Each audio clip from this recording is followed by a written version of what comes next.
your joystick or keyboard? Well, kind of like how it does right now. So you kind of have to put your like Feel it. you gotta feel it.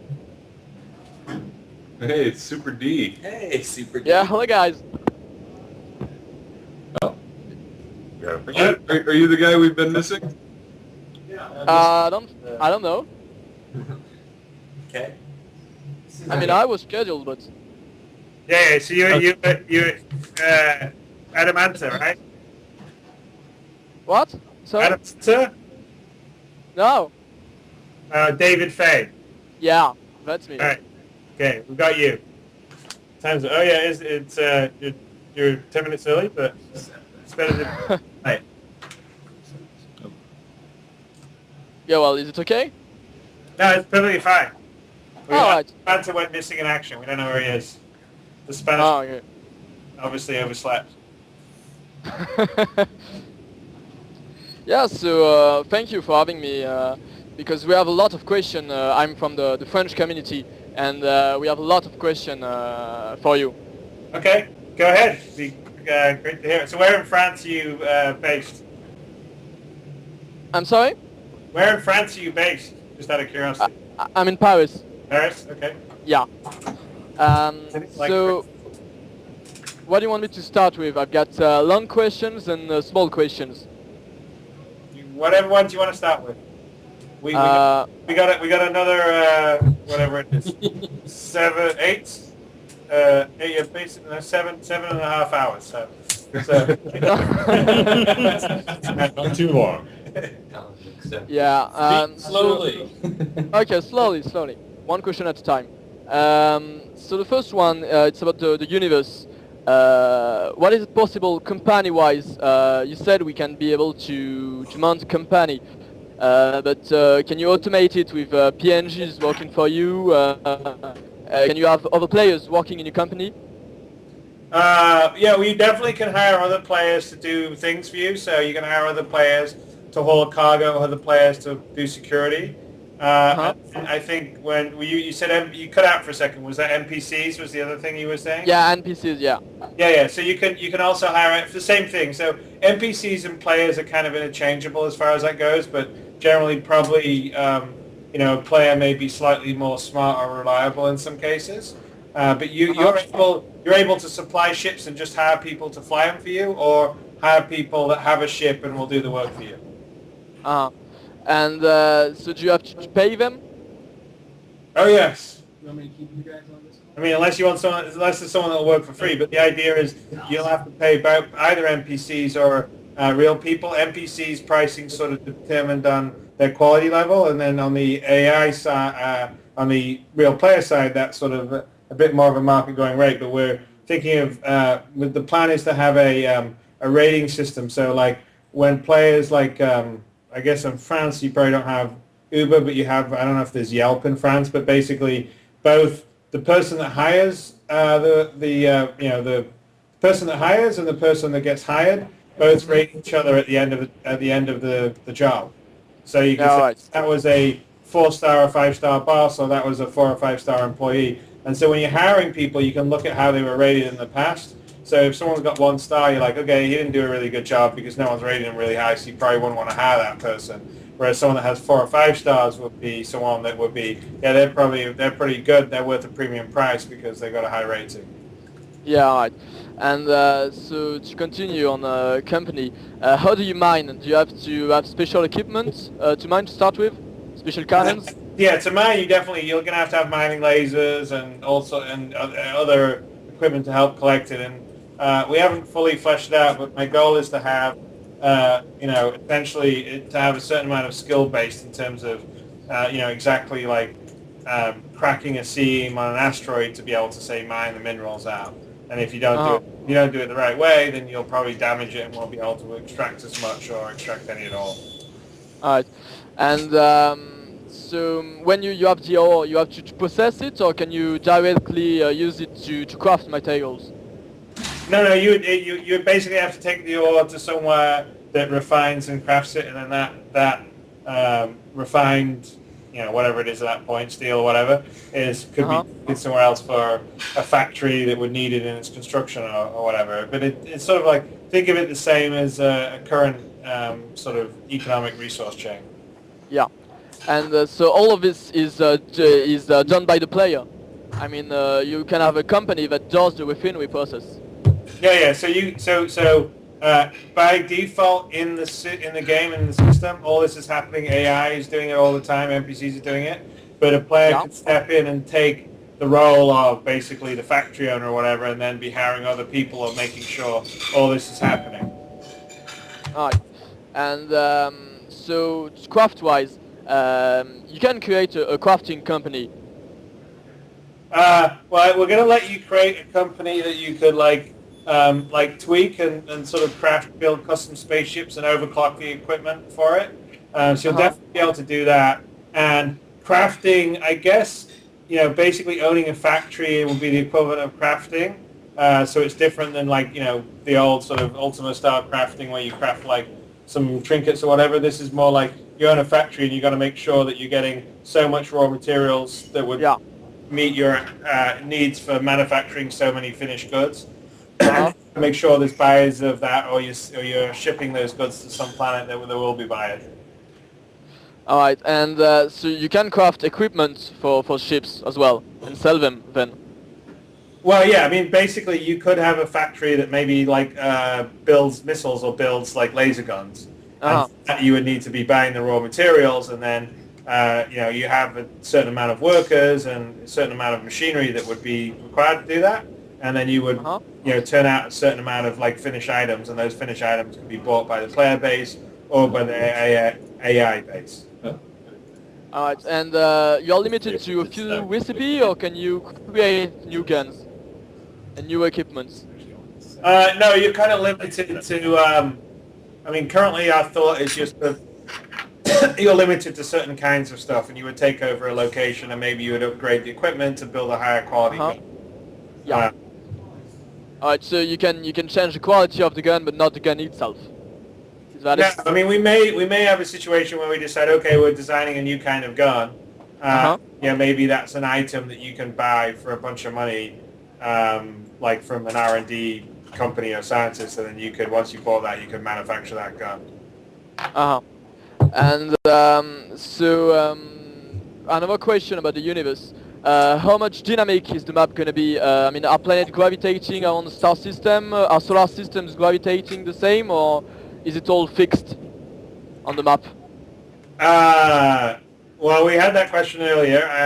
I'm sorry. So the answer was, we've sort of looked at actually simulating the various planets in orbits and stuff, but our sort of decision on that was that it's going to be really hard for the player to even know or appreciate that, because relatively to his time scale, he's not going to appreciate the movement.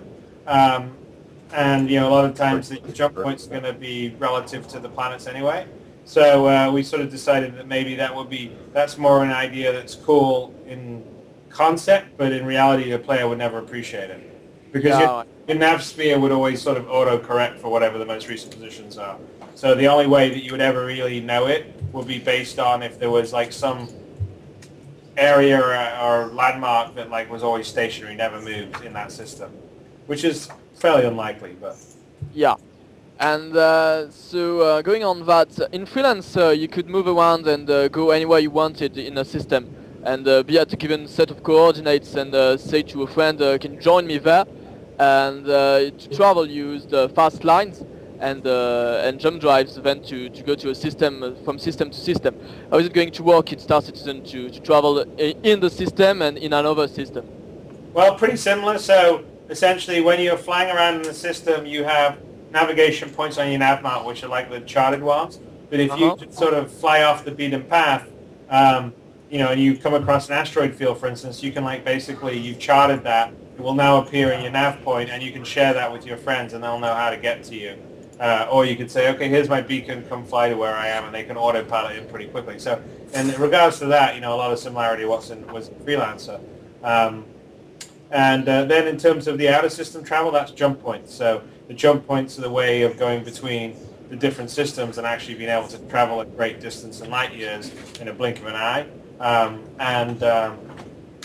They're typically kind of sort of fixed or whatever. Alright. And you have to navigate those jump points, am I right? When you are inside the jump points. So if you're discovering the jump point for the first time, you definitely have to navigate them, and it's very dangerous. But if you're jumping through a jump point that's already been navigated and documented with the UEE, then your ship, as it goes through, in almost all cases, has an autopilot that will essentially take care of it. But if it's the first time you're doing it, you've like manually got to do it, and that's actually a very difficult task. And are all these fixed, or do they appear and disappear randomly? Because I mean, exploration-wise, if they are all fixed in a few months when the game launches, everyone will know where they are. Well, we're sort of debating that. I mean, most of them will be fixed. There may be some stuff that kind of moves around. But the other thing is we're planning on adding systems all the time. So even once we go live, we're planning on adding systems on a pretty regular basis. So even though some people will have discovered some of the systems, there'll be new ones coming online, and also on top of that, not everyone's going to have, I guess, seen or explored everything at the beginning. So yeah. But I mean, can exploration be a daily job? Can you have something to do daily on exploration basis, or is it just when you add a new system? Besides sort of the big ticket thing, which is discovering a jump point or a system, and like I was saying just before, we're not going to have everyone, the game's going to start, I think we have 115 systems, but we're actually going to have a bunch of them already hidden. So they'll already be waiting for people to discover it. And then it's a big deal to find it, it's a big deal to jump it. But beyond that, even in known systems, you basically only have sort of key navigation points. And there's a whole bunch of the system that's like kind of unmapped. And you can fly around as an explorer, and maybe you find an asteroid field off in a corner that has like a deep, rich seam of minerals. And so you map it, and then at that point you can tell friends of the location and share it with them, or not tell anyone and just mine the stuff for yourself. And so in for guilds, if I'm in a guild, what are my options on the size of the guilds versus fleet versus squadron? You can want to play with your friends in a squadron of 6 or 7 person, but will there be a system for guilds of hundreds of players? No. So we're definitely doing functionality that supports very big groups. So whatever you want to call them, fleet's kind of a cool name, or a guild. Then there's functionality that's there just to support 4 or 5, say, friends playing together, and also functionality to support one individual player. Just a Skype interview. I think we're online, but there we go. Hey, Rob, you can sit down and answer some of these questions too. Uh-oh, there are questions? Yeah, I got lots of them. Isn't the lamp answering them? The lurker has a voice. And so for the guilds, if you have a big one, will you be able to divide it into smaller ones, into smaller squadron? If you have a big guild of hundreds of players, how will you manage it? Well, we haven't fully worked all that out, but actually if you go on the new site, you'll see a whole thing called organization. Second stage on the website, so we know people Thanks for the website. Groups, and I yelled out multiple groups that you could put together, so you could be a member of a big group and then have Yeah, I got that too. Thanks for coming by and taking all my money. but in terms of like aim for like organizing a squadron and dividing into subgroups, we haven't really got to that point. Oh yeah, can if you want. Right. And Let me interrupt for just a second. We've gone over our fans is leaving. I want to say goodbye to Chris. Leaving. Oh, 2 fans leaving. Thank you, Chris. Hey, thanks for stopping by. I bought many imaginary spaceships today. What did you get? Theoretical imaginary spaceships. M50, a Starfarer.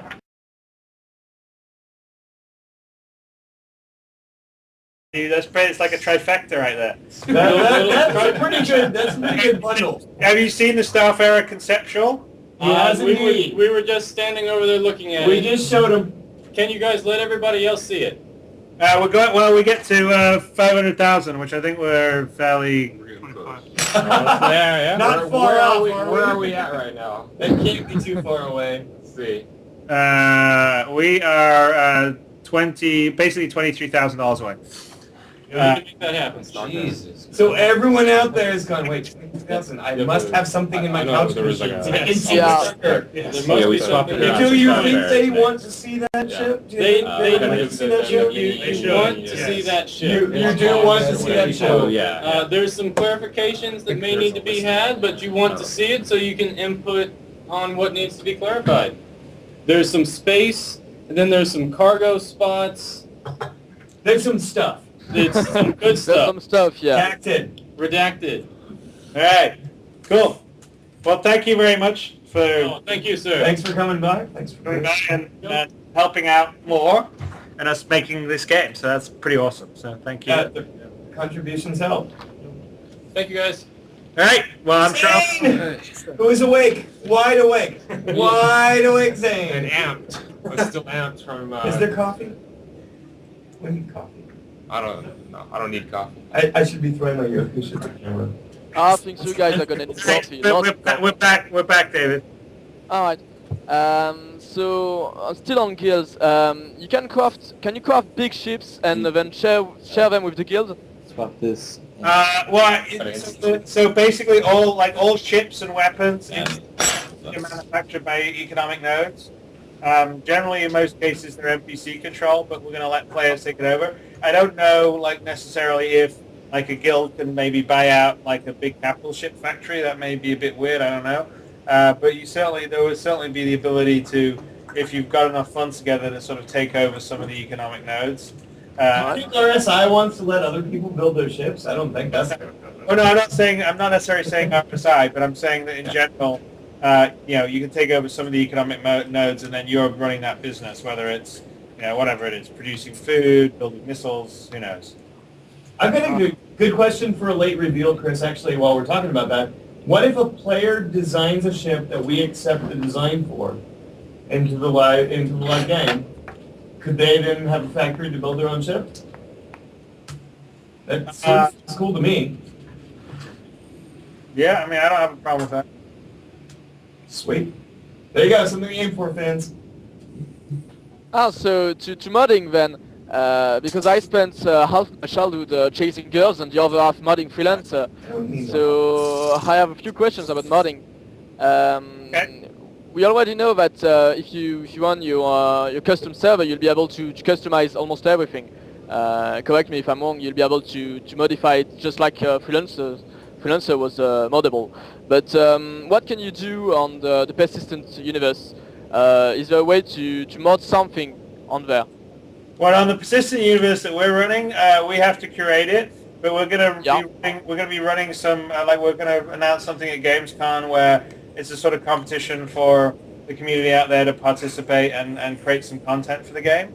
But obviously, as you see the detail of the ships, there's a lot goes into it, so it's not necessarily that everyone will able to do that. But we got a fair amount of pretty talented people, so we'll do something. But on the community modded stuff getting into the main game, that's not. There'll be a little bit of it, but not a vast amount. We're not gonna be like, okay, build the whole star system for us, build a whole environment for us. It'll be more the game things like, hey, here's the specs for a ship that we want to do, and let people out there design. It's almost like competing for a government contract for a fighter or something. And so what are we going to have some kind of API, some kind of kill mills to track performance in the game and to have them on the website? Okay, what are you saying? So you want an API Stats tracker. to the game and the website? The database? I'm sorry, Was that correct? I didn't hear you. So an API that's in the game or in the website that lets you pull data out? Yeah. Yeah, I mean, we're not against that. I think we're kind of going to have to build something like that for ourselves on internal use, so we'll probably expose some of that. I can't promise that it's going to be on the very initial persistent server like beta or alpha, because there's a lot of things get done, but that would be on the list. We have to be very careful about letting people even read our data because there's danger to that for all the fans. So we'll Yeah, have of to course. look at that carefully. And if are huge guilds gonna have any kind of impact on the universe?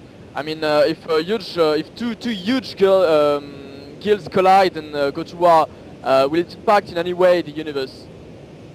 No, definitely. That's kind of part of it. I mean, kind of what we were talking about earlier, because there's been a few questions along these lines, is that, we're setting up everything to do frequent content updates. We don't want to do big drops. So the idea is that we're doing enough frequent content drops where we're basically, like 1 week's a star system, another week's a new ship, another week could be like a series of missions in a corner of galaxy. And we're also updating sort of like the gossip and news from around the galaxy.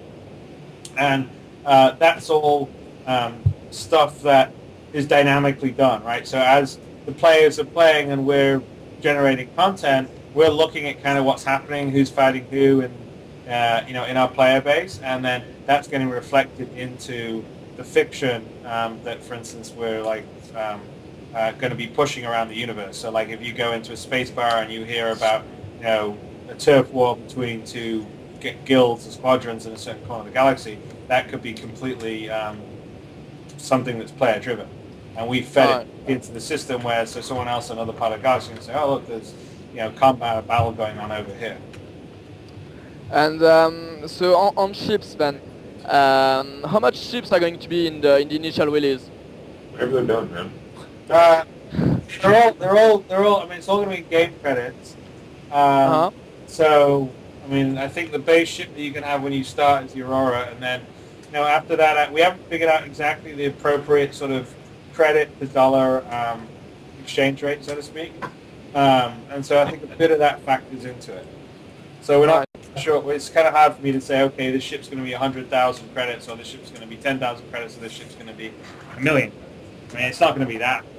But I think that you could probably think that something like the Constellation is I don't know, 250 to 500,000 credits or something. At least. You're probably getting a better deal now than you will when you get to the game credits. The way it works for the game stuff is, if the Constellation is 225 now, and let's just say arbitrarily we say it's 1,000 credits to $1, that would probably be something like 300 or 350,000 credits in the game currency versus what we see in terms of the dollars and stuff that would be now. So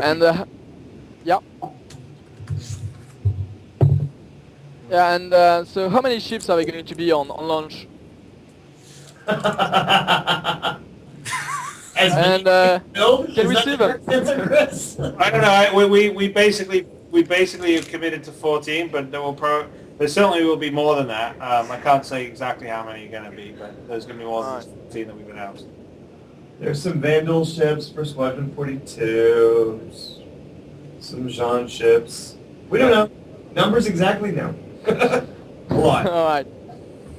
And when I'm on foot, when I'm seeing my avatar and I'm boarding a vessel, can I switch to first person and third person mode or not? Haven't made the decision. Obviously, first person's definite. I haven't made a decision about being able to switch to third person. You'll definitely be able to switch to third person between first and third person in the hangar, just so you can see your cool character walking around. I don't know on boarding potentially. I'm not really that much against it because I think you'll probably want to be in first person for most of the combat. Yeah, of course. A question I get asked a few times on the French forum about the translation of the game. You said it's going to be fully localized, but is it subtitles or voiceover in French?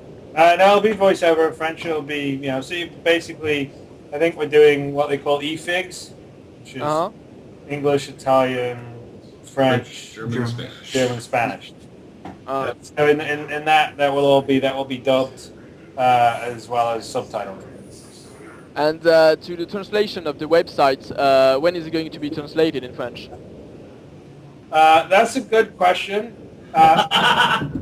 The new website actually has built-in translation, so we can kind of do that. And obviously, it's been built in Montreal, so they're sort of slightly, partial to French. From the French perspective. Although maybe not the same French that you guys. Close enough. Yeah. Oh, it's almost the same. Yeah, close enough. I think on the written It's a side, little bit. the pronunciation is the biggest thing. So we haven't quite decided that. I mean, the actual things are set up in such a way that we could potentially have some of the community come in and translate stuff, because the actual web platform allows, different languages in sort of the translation sort of infrastructure Great. house. That's a great idea. Yeah, They're in Montreal, so they basically have to do bilingual stuff. Yeah. So We've set it up in a way where a lot of things are tokenized, where it's dynamic and you can set a setting in your settings, your language, and it'll fill those fields with the proper translations based on your settings. But we haven't translated the full site. Yeah, because We will I mean, definitely need help from the community in order to get that all translated in all the different languages. well, I mean, we are already translating everything you guys come out with in French, so we'll be glad to help. Yeah. And so on to dogfighting module. Will you be able to pilot every ship or only yours, only the ships you pledged for? only the ships you pledged for. Alright. So you won't be able to test other ones and to help debug them? Not presently, no. Alright. Kind of the idea is you play up the ships that you pledged for. Alright. And is it planned in the beta or in the game to have some sort of simulator when you can try out new ships before you buy one? Yes, definitely. So there's definitely be a simulator, and we'll also have an aspect of that in the dogfighting module. So in the dogfighting module, you don't necessarily have to fight against other players. You can fight against AI in a sort of simulator arena, so to speak. So in combat, how do you resupply? Can you resupply first? If you use, let's say you're a bomber, you make a torpedo one. Can you resupply to another ship on the battle? No, we'll definitely have the ability for some of the bigger ships to be able to essentially help resupply, whether it's missiles or whatever, fuel, ammo, because we're going to have like projectile weapons as well as the energy weapons, and they have a limited amount of ammo. So all those things, depending on what's happened and depending on what group you're in, potentially that can all be sort of handled in a battle. You can get some help and not have to go all the way home to rearm or anything like that. We just have to figure out how it will look cool. Alright. And so we've spoken about player-driven events, but are you guys planning on doing some events, some big events in the game? You mean like we decide that there's a famine on a planet and there's a... Yeah, things like that, yeah. So no, we're definitely, that's part of us looking at the game and folding in what the player's doing is also part of us playing God in some places, and we say, okay, things are going a little too smoothly, let's, shake it up a bit over here. Alright. So to instance, to the instancing system then, I have a few questions. First of all, let's say you are in a big hub, with hundreds of players, and you have a few people of interest, each in different instances. How is the system going to handle you? If you have people of interest in different instances, will they be grouped to you or not? Well, yeah, I mean, the idea is that we matchmake dynamically every time that you drop in and out of autopilot as you're running around in space. And that matchmaking, is based on a lot of factors. But, one of the factors would be the proximity, to... hang on a second. I'm getting punch drunk on my things. It's a little late. See where I was in my conversation. I thought one step ahead and lost my train of thought. You drop out of autopilot, it puts you in an instance. Okay, yeah, drop. Thank you very much. Glad someone's keeping track. But it's essentially matchmaking based on a bunch of criteria, which will be, who's on your friends list, who's your enemy against you, like who you designated as a person of interest, what the ping is, so that's kind of geographical, right? So you're not, like if you're in France, you're probably more likely to match up with someone in Europe than to match up with someone in America. And all those factors go in. There's another aspect of factors of sort of whether you prefer PvP or PvE and how you set Slider. that request on the slider. The magic slider. And they all sort of get crunched, and that sort of determines, kind of who you get matched up with. And so it could also be, we don't want to match people up if someone's like just beginning and someone's an expert, unless we can, if we can't help it, we probably wouldn't match those two up because that wouldn't be a fun battle. Alright. And Probably if, even have some skill-related matchups too. At some point, we'll measure the right things to tell how good a pilot you are, and at some point there will probably be some balancing for that too, I'm guessing. alright. Yeah, I definitely have a guess. But what if you have two people of interest, each in different instances? How is the system going to handle you? Well, you're saying that there are two people of interest that you've marked, they're in the same area but in different instances. Yeah. Dave needs help. I think probably just take a rating for who the one that you're want to be closest to, and that would also factor in, and they're both on your friends list, but basically who they're fighting and what's going on. So alright, and then two instances still. For huge events, let's say we have a few hundreds of players wanting to battle in a given system. There will be 2 or 3 different battles on the same space because of instances. Am I right? Yeah, no, definitely. I mean, I'm hoping that. The thing with our instancing system is that it's getting created and destroyed dynamically all the time. And it's basically happening on a sense of a navigation sphere. Because it's anything that's kind of permanent. So even if you're not matched up or in a different instance, you'll probably be out of it pretty soon and maybe matched up with a friend correctly the other way. But generally we sort of reserve slots for everybody in terms of slots in the instance. And so there should be room for you to join your friends, so to speak. So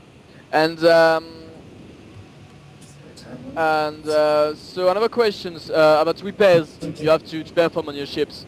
Can you kind of EVA and do repairs on the hull of your ships? No, yeah, you're definitely going to be able to go outside your ship, especially on some of the smaller ones, and do some sort of kind of quick repairs, so you can at least get your ship to limp home and get repaired properly. Duct tape and baling wire. It'll get you home. It won't get you home pretty. So another question is about gold tickets. What will be their impact on the game? Well, not really that much. I mean, having a golden ticket just shows that you were there before the game was even announced, and you're going to have a sort of a cosmetic badge, and I think we're going to give one sort of in-game item away with it. It's not anything that's particularly unbalanced. It'll be more a sort of cosmetic thing. It would basically say, "Hey, I was one of the very early people to support this project." All right. And when we get to 13 million, and I say when because it's not if, are we going to be able to buy the destroyer or not? To buy the destroyer. Yeah. I think the destroyer is going to be the biggest playable, purchasable ship in the game. Anything over like a cruiser battleship or the carrier has to be earned by capturing and playing it. All right. And will you be able to pledge for the destroyer as well? We haven't made our mind up. We won't be revealing or showing that for quite a while. We actually haven't even started the design process on that. But I don't know. We'd see. I mean, I think there's certain level maybe, but not very many. Ship to ship that. All right. And so, can you announce us the next promotion? The next promotion, well, I mean, I guess the next promotion's the hangar module. And other than that would be our stretch goal, right? But we've done 13 million, right? Yeah, what's coming up next, Chris? I have no idea. I've lost my place entirely. It's 4 o'clock in the morning here. We got I just had my camera on. 2 minutes left before we pick up the 4 till 4. round table. I don't know. Round table? It's what's listed. We have 12 and 13, right? On the site. Yeah. 12 and 13 are up. So the most recent one Schedule.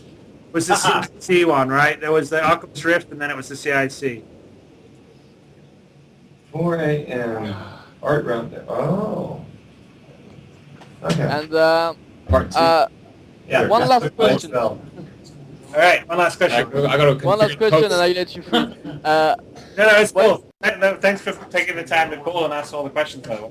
Oh, thanks for your time, and thanks for the amazing work all the team is doing. By the way, on behalf of the whole French community, I have to congratulate you guys because you are sending us dreams even before the game's out. So thank you very much.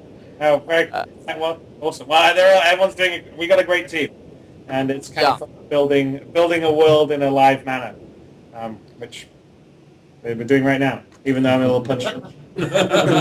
Dave's obviously working. So one last question then. Are we going to have variations on all ships, just like we had on the 300i and the Aurora? Are we going to see the same thing on the Constellation, on the Hornet, or not? So the plan is that every ship will have in-fiction marketing materials for it that we will basically share with everyone in the community.